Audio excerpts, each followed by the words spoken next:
केंद्र सरकार द्वारा जो कार्य किए जा रहे हैं, जो केंद्र सरकार की मंशा रही है कि कैसे देश के अंदर जो अनुसूचित जातियां हैं, जनजातियां हैं, पिछड़ी जाति के लोग हैं, अतिरिक्त पिछड़ी जाति के लोग हैं, इनका कैसे हरास किया जाए, इनके विकास के रास्ते को कैसे अवरुद्ध किया जाए, यही इनकी मंशा रही है। और इनकी यह मंशा भिन्न भिन्न जगहों पर प्रदर्शित होते रही है, चाहे इनके बयान रहे हों, इनके क्रियाकलाप रहे हों, या जो भी रहे हों, जो इनके अंदर से बाहर आता है उस सब में झलक जाता है। हमेशा इन्होंने अनुसूचित जाति और जनजातियों के विरुद्ध, अति पिछड़ा पिछड़ी जातियों के विरुद्ध काम किया है, संविधान को ताक पर रखकर। जैसा कि आपको मालूम है कि कुछ दिन पूर्व जो एक योजना थी, बाबू जगजीवन राम छात्रावास योजना, जो केंद्र प्रायोजित योजना थी, बहुत पूर्व से चली आ रही थी। इस योजना के अंतर्गत अनुसूचित जाति बहुल्य प्रखंड में 100 बेड का छात्रावास का निर्माण करना था अनुसूचित जाति के छात्र छात्राओं के लिए। तो इस योजना को केंद्र सरकार ने आनन फानन में बंद कर दिया। पिछड़ी जातियों के बच्चों के लिए 1 क्लास से लेकर 8 क्लास तक के बच्चों को छात्रवृत्ति दी जाती थी। केंद्र सरकार ने उस छात्रवृत्ति को भी बंद कर दिया, उस पर रोक लगा दिया। आपको मालूम है कि बिहार के अंदर जातीय गणना हो रही थी सरकार के द्वारा। भारतीय जनता पार्टी ने अपरोक्ष रूप से अपना बैनर नहीं लगा के, बल्कि अपने लोगों को खड़ा करके कोर्ट में मामला दायर करके इसमें बाधा उत्पन्न कर दिया। चूंकि भारतीय जनता पार्टी ये नहीं चाहती कि पिछड़ी जाति के लोग या अन्य जातियों के लोग, जिन्हें रिजर्वेशन का भी प्रावधान है, और रिजर्वेशन में भी कुछ ऐसी जातियां हैं जिसको सरकार का पूरा पूरा लाभ योजनाओं का नहीं मिल पाता है। तो सरकार अपने स्तर से इस जाति गणना को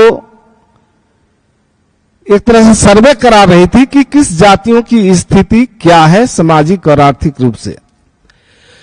तो ये इन्हें पचा नहीं, इस पर जो है कोर्ट में अपरोक्ष रूप से इन्होंने मामला दायर करके इस पर रोक लगा दिया। दूसरा मामला है कि जो जनगणना होती है देश के अंदर 10 साल में, 11 के बाद 2021 में जनगणना होना था। 2021 में भारतीय जनता पार्टी की सरकार ने जनगणना देश में नहीं कराया।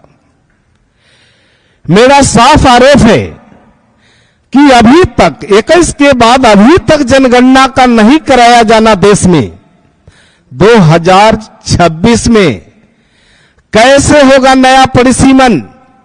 और जो अनुसूचित जातियां और जनजातियां हैं, उनकी आबादी काफी संख्या में बढ़ी है, तो उनके रिजर्वेशन को भी उस हिसाब से बढ़ना चाहिए था। तो 2000 में जब परिसीमन नहीं होगा तो फिर कैसे उस चीज को जो है फिर लाया जाएगा? तो मेरा साफ आरोप है कि अनुसूचित जातियों और जनजातियों के आरक्षण का विरोधी भी है भारतीय जनता पार्टी। तो इस तरह से हम एक साफ साफ कह सकते हैं कि भारतीय जनता पार्टी अनुसूचित जाति, जनजाति, पिछड़े और अति पिछड़ों का और महिलाओं का घोर विरोधी पार्टी है। और इनकी मंशा इनके क्रियाकलापों से साफ साफ जाहिर हो चुका है। अब मैं चाहूंगा कि हमारे राष्ट्रीय प्रवक्ता महोदय राजीव रंजन बाबू मौजूद हैं, वो बाकी चीजों को बताएंगे। जो इन्होंने कहा उसको आज के संदर्भ में कुछ बताना चाहता हूं। कुछ घंटे पहले भारतीय जनता पार्टी ने जेपी नड्डा साहब के नेतृत्व में एक नई कमेटी बनाई गई। वो कमेटी में बिहार की स्थिति खराब नहीं, बहुत खराब है। सिर्फ एक आदमी को रखा गया, वो भी सचिव में। यहां से न कोई उपाध्यक्ष है, न कोई महासचिव है और न किसी दूसरे पोस्ट पे है। बिहार के लोगों के लिए इससे ज्यादा खराब स्थिति और क्या हो सकती है। पहले कम से कम एक राधा मोहन जी थे, उनको भी उन्होंने हटा दिया है। मैं ये सिर्फ कहना चाह रहा हूं कि एक बिहार से और 8 गुना यूपी से, एक बिहार से लिया और 8 लोगों को यूपी से लिया, यानी 800% का डिफरेंस है हमारे और यूपी में। सीटों की संख्या 200% है, यानी उनको मुनाफा कितना हुआ, 4 गुना।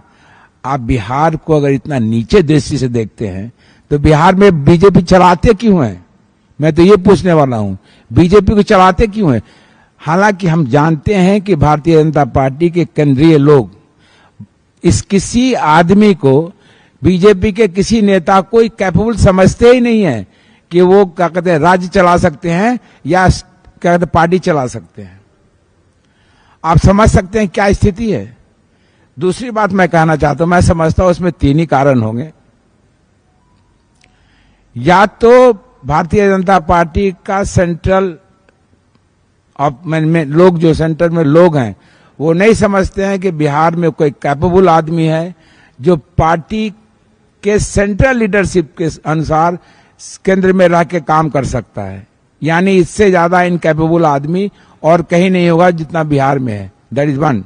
नंबर 2, या तो वो सोचते हैं कि बिहार में अब हमारा कोई स्कोप नहीं है, बिहार में हम कुछ कर नहीं सकते, बिहार में हमारे लिए कोई काम बचा नहीं है जिसके कारण वहां के जनता को इन्फ्लुएंस कर सकते हैं, इसलिए क्यों अपने आप वहां एक्सपैंड करें।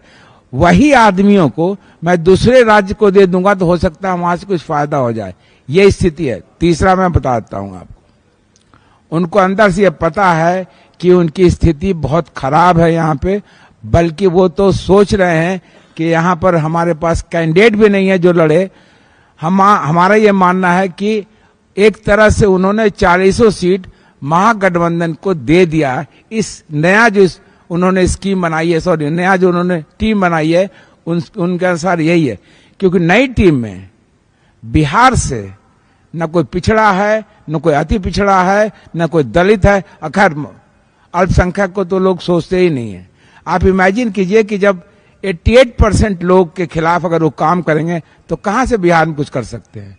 मैं उनसे रिक्वेस्ट करता हूं कि बिहार के लोग जितना स्ट्रांग काम करने वाले हैं, जितना ज्यादा काम करने वाले हैं, बल्कि जितना महत्वपूर्ण लोग पूरे हिंदुस्तान में, जो आप समझिए 22% लोग आज IAS IPS बिहार से हैं, किसी दूसरे राज्य से नहीं है। इतना ज्यादा और किसी राज्य से नहीं है। जब बिहार के लोग पढ़ने लिखने में तेज हो सकते हैं तो पॉलिटिक्स में तेज क्यों नहीं सकते।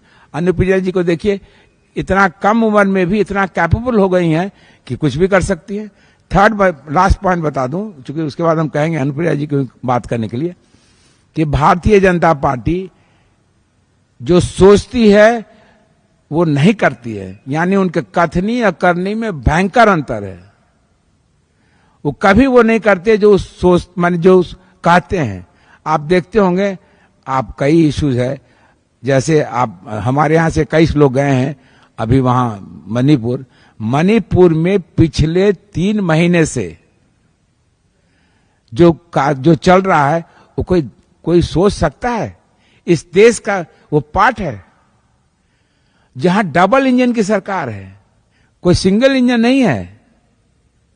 जैसे बिहार में उन्होंने क्या कहा कि साहब पूरे कंट्री में 9.83% घट गया गरीबी, और बिहार नंबर 1 हो गया, चूंकि इसका 18.12 या 13% हो गया, डबल हो गया।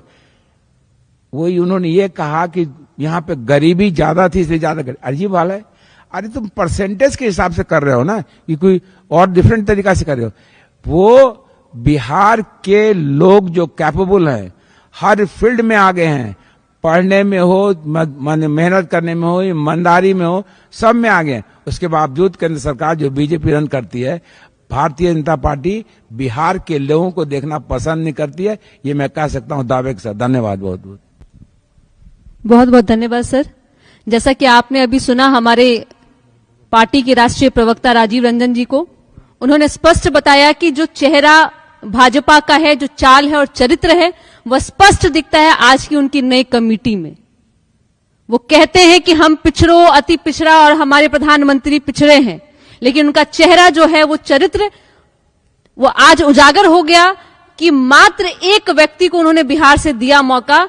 यहां इनको इस कमेटी से स्पष्ट दिखता है कि माननीय मुख्यमंत्री जी के नेतृत्व में जिस तरह का महागठबंधन तैयार हुआ है, वो पहले ही भाजपा अपना हथियार डाल दी और मान ली है कि भाजपा अब बिहार में उस काबिल नहीं है कि माननीय मुख्यमंत्री के आगे वो लड़ सकती है, क्योंकि उनके कोई भी लीडर इसके काबिल नहीं है कि यहां बिहार में इस तरह की बातें अपनी कर सके, क्योंकि उन्होंने जो भी वादा किया था 2014 में, 2015 में, उनके नेताओं ने कहा कि वो जुमला है और बिहार की जनता बखूबी उनके चेहरे से पहचान ली है।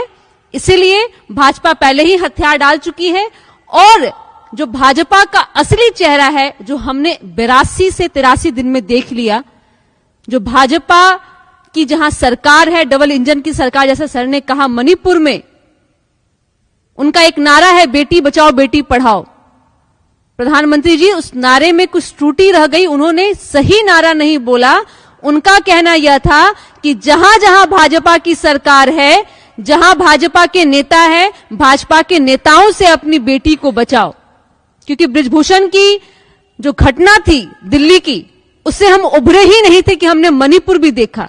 मुझे नहीं लगता कि मैंने अपने जीवन काल में ऐसा कुछ देखा और मैंने इतिहास में भी ऐसा नहीं पढ़ा था। इस तरह का दृश्य जो भारत ने देखा और हमने देखा, इस तरह का किसी ने नहीं देखा होगा, जिस तरह की कुकृत महिलाओं के साथ में मणिपुर में किया गया। और वहां के मुख्यमंत्री कहते हैं कि मात्र वह एक मामला नहीं, ऐसे 100 मामले अभी भी हैं और उनको कुर्सी इतनी प्यारी कि उस कुर्सी पे अभी भी वो बैठे हैं। और प्रधानमंत्री मोदी जी जो मन की बात करते हैं, कभी भी जन की बात नहीं करते हैं। एक बार भी उन्होंने नहीं कहा कि हम शासन चलाने के काबिल नहीं हैं और यहां राष्ट्रपति शासन लगना चाहिए। इसीलिए जो मुख्यतः बातें थी कि सर ने जो बताया कि भाजपा हार मान चुकी है, भाजपा समझ चुकी है और बिहार के कार्यकर्ताओं के साथ में जो छलावा है उनका नजर आता है। इन्हीं बातों के साथ में आप सभी यहां उपस्थित हैं, इसके लिए धन्यवाद।